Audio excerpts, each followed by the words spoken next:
Welcome one, welcome all, inside the den. I'm Jared Vasquez, this is Chris Murray, and we're stoked to be back with you guys for another episode. Today we're talking defense. Chris? Nevada football defense in particular. Yeah. Yeah, I thought Nevada's defense actually was pretty solid in Ken Wilson's first year. It's kind of funny because you look at points scored per game, Nevada was 10th in the Mountain West. Points allowed per game, Nevada was 10th in the Mountain West. So you'd say equally struggling in terms of the offense and the defense. But I just got the feeling that the defense actually played much better than the offense last year. They were put in some disadvantaged positions last year by the offense. I don't think they fared against the elite teams in the Mountain West. You look Boise State, Fresno State, Air Force, they all scored 40-plus points and had no issue with Nevada's defense. But in a lot of the games, the Wolfpack was competitive defensively. Certainly all the turnovers at the start of the season, 9 takeaways in the first 2 games. Nevada starts 2-0.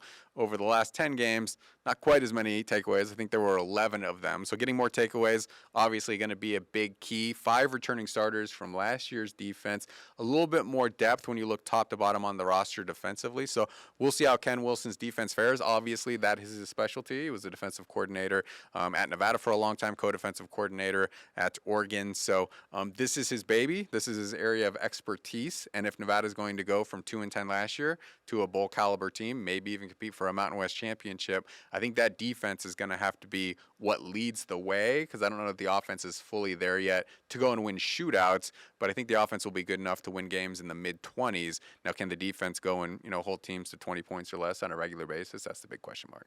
Yeah, another question there is obviously turnovers. That helps everything. It's very synergetic. They force more turnovers, that puts the offense in opportune, scenarios. So we'll see.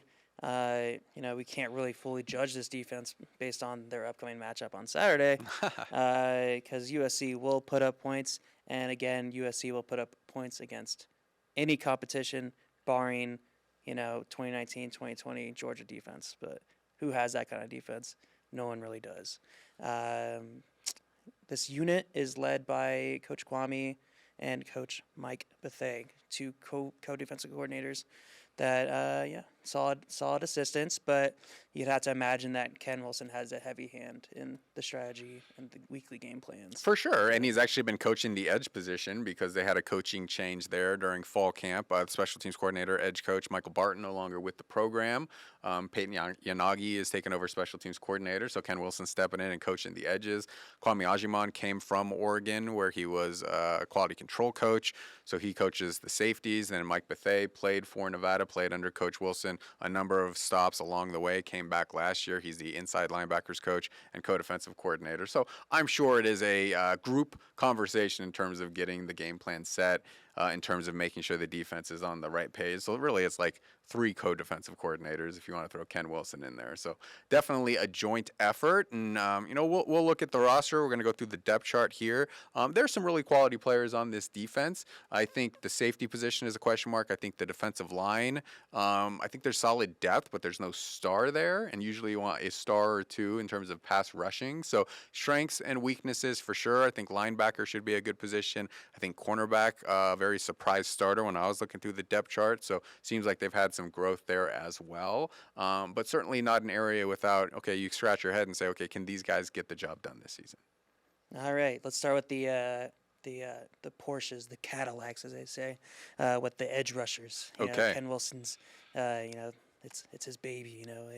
He's in there in the meeting rooms telling Elijah Winston, "Oh, do that. Get that spin move." He's aiming for 15.5 sacks. Kind of break me or take me through like what that edge group looks like right now. Yeah, Elijah Winston, not actually listed as the starter, so if he wants to get to those 15.5 sacks, it's going to take some effort to do that. I still think he's going to play a lot of transfer from USC, who started his share of games last year. The listed starter at edge is Marcel Walker Burgess. He was just Marcel Walker last year, actually began his career at a lower division, South Connecticut College, which is Division II, I believe. Joined Nevada last season, had a couple of starts. I think you're going to see a lot of people go through this edge slot. I don't think there's necessarily just going to be one starter and they're going to get 70% of the reps. I think you look at Christopher Smalley, He's somebody from Douglas High School, like we are, Represent. that played as a true freshman. He's going to get his share of snaps. D'Angelo Davis is a true freshman. He might be able to get out there, but it's kind of like a hybrid outside linebacker position, and I think that's going to be by committee, and we'll see if anybody does emerge and becomes that guy who is getting the lion's share of the snaps, or if it's basically, you're all going to get out there about a third of the reps, and we're going to, dictate play from there. But Marcel Walker, an interesting player, just his third year of college, so he's penciled in as a starter to start season. All right, and I do like some of those hybrid, edge linebackers such as Henry Icky. I'm not going to attempt to say the last name. I'll butcher it. But a solid guy. Elijah Winston, another one of those guys, is primarily edge. But I like their upside. Again, not an identified star, but enough for those guys to generate some sort of pass rush and potentially change the game with those sacks. Let's move on to the big uglies, the interior linemen. Chris, I know one that stands out, James Hansen, nose tackle, big guy. Yeah, and he was voted a team captain, so certainly got a lot of leadership skills. I was actually surprised on that one. Deion Washington, who I think is the best defensive lineman at Nevada, is actually listed as a backup at nose tackle. I thought he'd be listed at defensive tackle. Defensive tackle listed starter Dwight Togiola. So he is the one who has earned the starting job there. I think Deion Washington has all-conference potential. Speaking with defensive line coach Al Lapa'ahu, he said the only guy who can block Deion Washington is Deion Washington. So maybe it's a message like, hey, you want to be the guy. We're going to put you at number 2 on the depth chart to start the season. We'll see how that one pans out. But I think Deion Washington is going to end up being probably the most productive defensive lineman on this team. And then you look at the defensive end position, even though he kind of fancies himself an edge. You mentioned him, Henry Ikahihifo. He is a transfer from Cal, began his career at Nevada as a tight end, very highly recruited. I think he has to be super productive this year. He's got 1 year of college left. They're looking to replace Dom Peterson's productivity. So I think that is somebody who really has to step up and get you 7 or 8 sacks, be really good against the run, get in the backfield repeatedly, get 12 to 15 tackles for loss. They need somebody to step up and be that guy that opposing offenses are saying, we have to double team this guy. If they don't have that guy emerge, it's so much easier to be able to create an offensive game plan when you don't have to worry about one guy who can completely wreck what you're trying to do. So who will that be? Will that be Deion Washington? Will it be an edge? Will it be Henry? I think those are the big questions on the defensive line. I think there's solid depth there, like I said earlier, but in terms of having a star emerge and a game breaker on the defensive line, Nevada does not have that entering the season. We'll see if they have it at the end of the season. We will see. And they run a multiple front. So layman's terms, they run a combination of 4-3, 3-4, or even bare fronts, hence the nose tackle. So that will change throughout the year. We'll see substitutions, variations. Don't be surprised if Deion Washington ends up, towards the top of the depth chart at the end of the year as a interior rusher. So that'd be my pick as a sleeper for, somebody that will, step up and become that star. Yeah. But Elijah Winston, again, he has confidence. I have confidence in him. So we'll see if he gets those double-digit sacks he wants.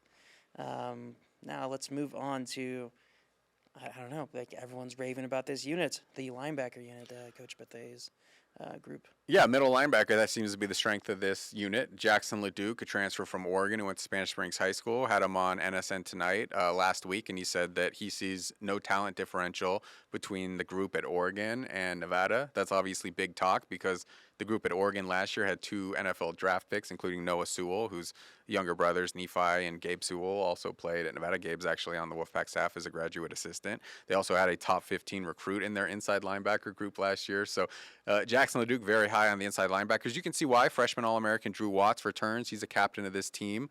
I think he's a guy who will be on the All-Mountain West team at the end of the season. He was very good as a redshirt freshman. Wasn't even a starter at the beginning of last year and then ends up being a freshman All-American. So I think he starts at a much higher place. He has to have a lot more confidence that he can do it this year.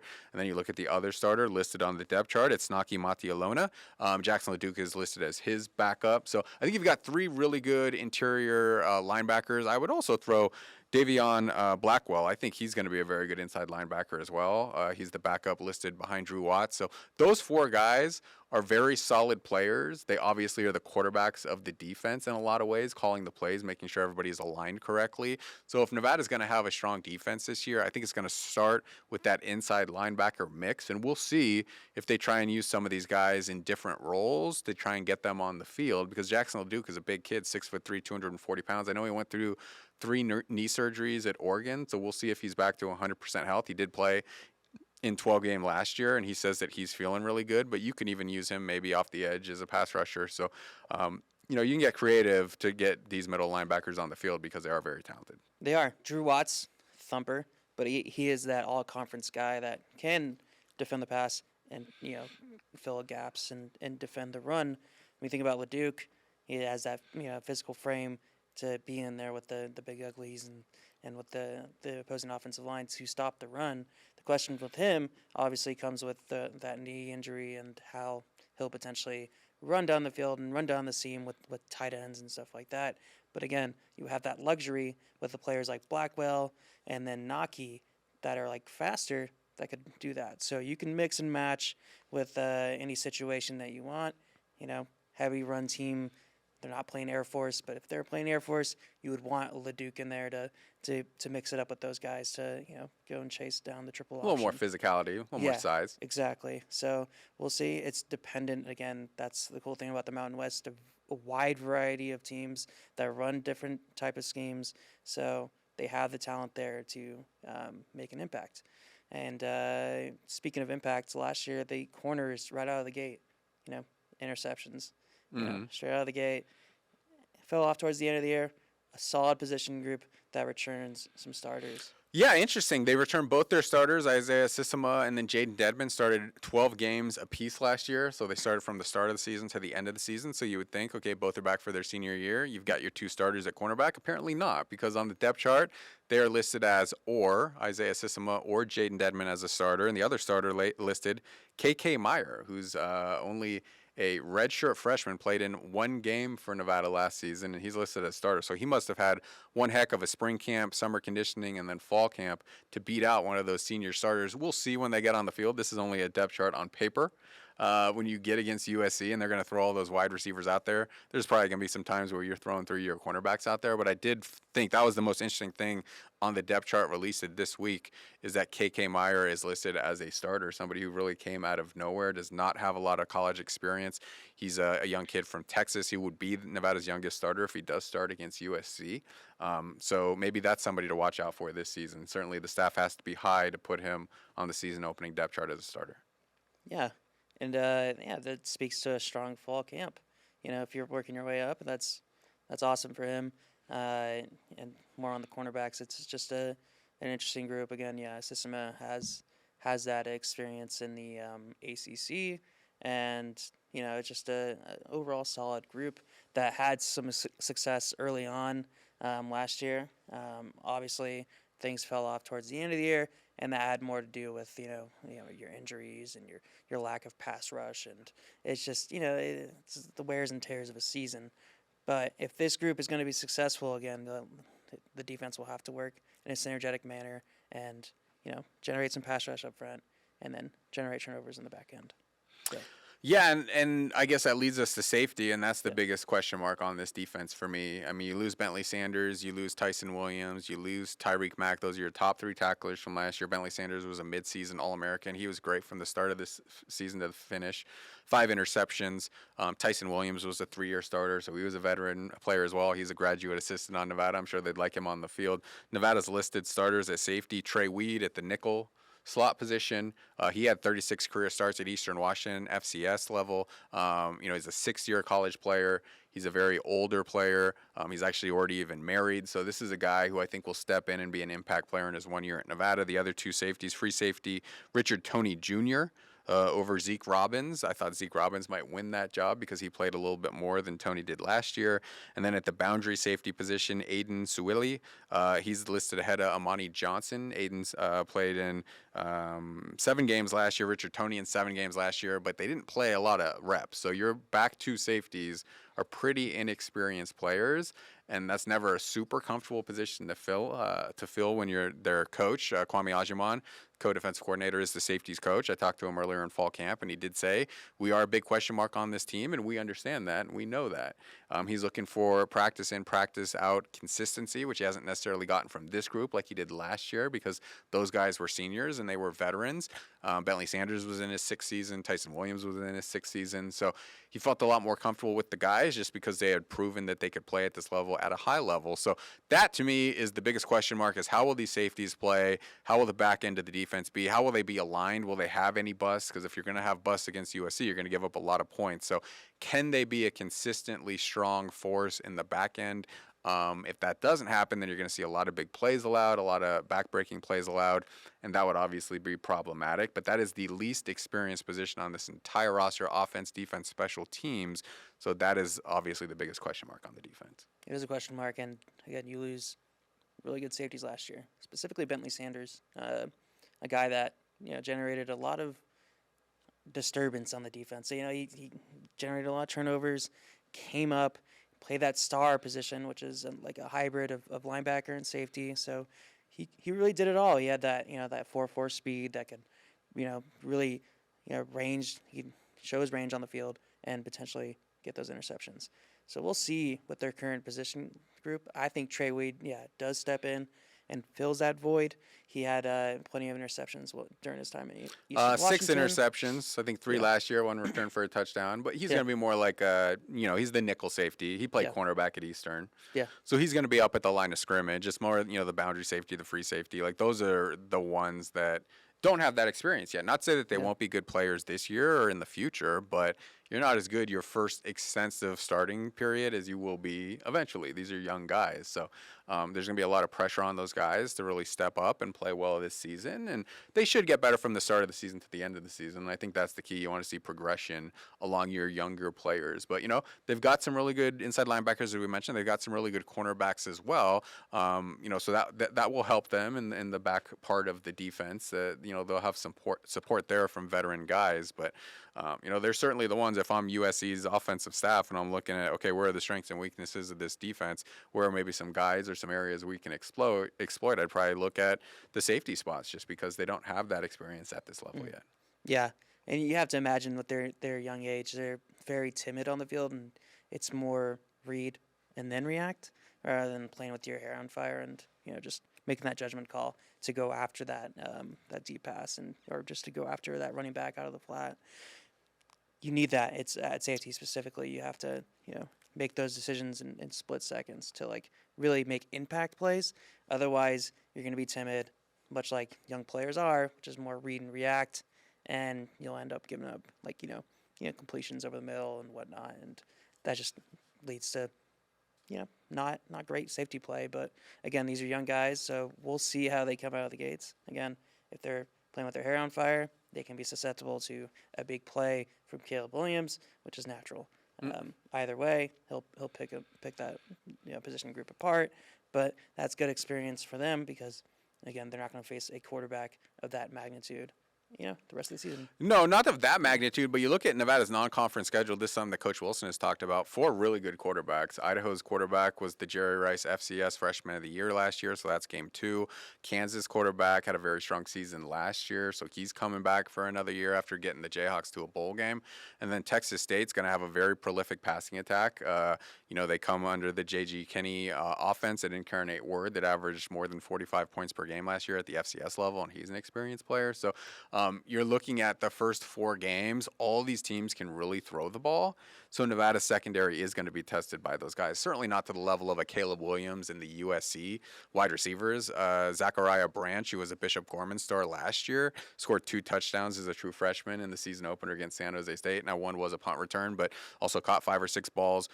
Very strong wide receiver core at USC. So, yes, they will not see an offense quite like this, but it is very strong in terms of overall passing ability in non-conference conference. When you get to the conference, not so much the case. There are not a lot of really good quarterback wide receiver groups in conference. One of the best, San Jose State, Nevada does not play against. So I think, if they can just get through non-conference at an okay level in terms of their pass defense, I think that will set them up well for the Mountain West. We talked about on our offensive preview, Nevada averaged 19 points per game last year. Can they get up to 25? Can they basically make a touchdown improvement?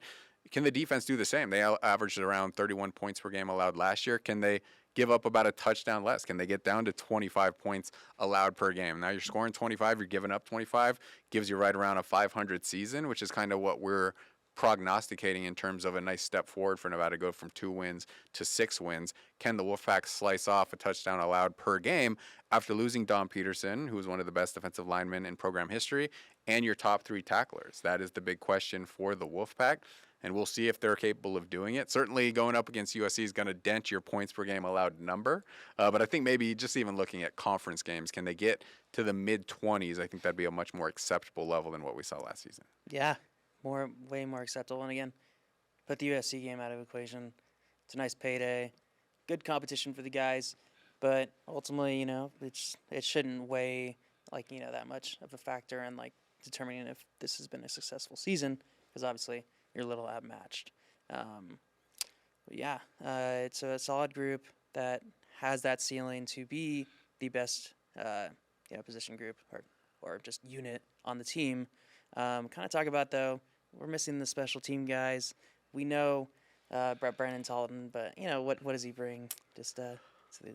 I mean, accuracy and length, which is exactly what you want from your field goal kicker. He's made 80% of his kicks, only missed 2 last year. One was a 57-yarder against Iowa that actually had the distance. The other one was against Boise State. Breakdown on the offensive line, the kick was blocked. So outside of that, 10 of 10 on field goals, didn't miss any extra points. He's only 81 points away from becoming the Mountain West all-time leading scorer, currently held from a TCU kicker back about 15 years ago. So he's got that goal. He should end up Nevada's all-time leading scorer among kickers, most field goals made as well. Marty Zendejas holds both of those records. So you have a very reliable kicker that when you put him on the field, you're getting 3 points. And that's a very comforting feeling for your coaching staff. In terms of punting, Matt Freem, he's a left-footed punter. He's a senior, grew up through the soccer world, became a kicker at the junior college level, came to Nevada. They made him a punter, so he's only been punting for a couple of years. Shared the duties last year. He's the only punter listed on the roster, so hopefully he does not get hurt for Nevada's sake. He should be able to give you about 45 yards per attempt. Last year, 43.1 yards per attempt. Nevada does not list long snapper.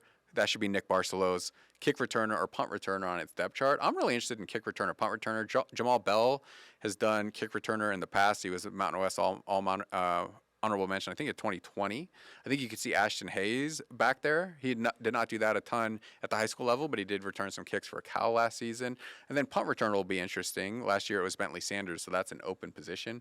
Nevada's added some really good skill position players from the Pac-12 level over the last year, so who will end up winning those jobs is something to watch for when they go up against USC, because USC special teams is super good. Ken Wilson stresses very much in his press conference on Monday just how dynamic and good that special teams unit is. Nevada obviously changed the special teams coordinator halfway through fall camp, so it probably was not very pleased with how special teams was going. So that's an area to watch out for.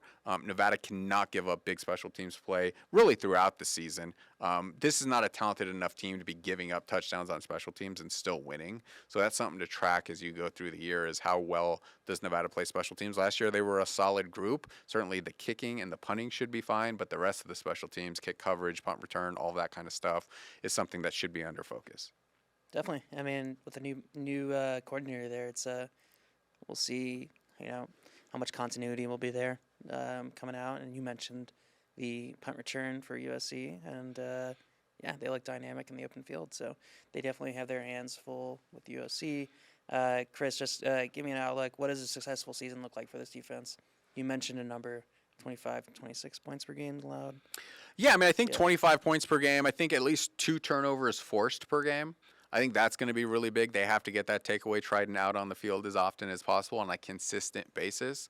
Now, 2 per game, that would put you in a pretty solid shape. You get 2.5 per game.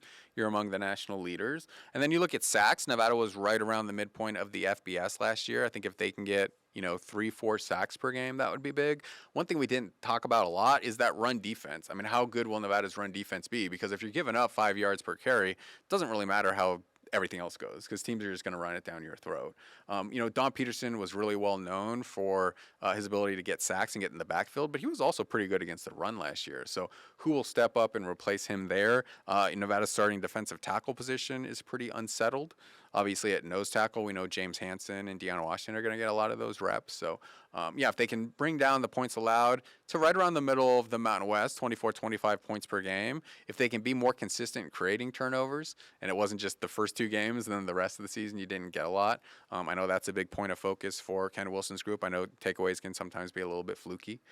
It's not always the most consistent stat, but if they can give the offense a chance to win games, I think that's key. So if you can keep it around 24 points per game in current modern football, I think most coaches would end up taking that figure. You take it, especially in college football. I mean, it's really hard to shut down offenses.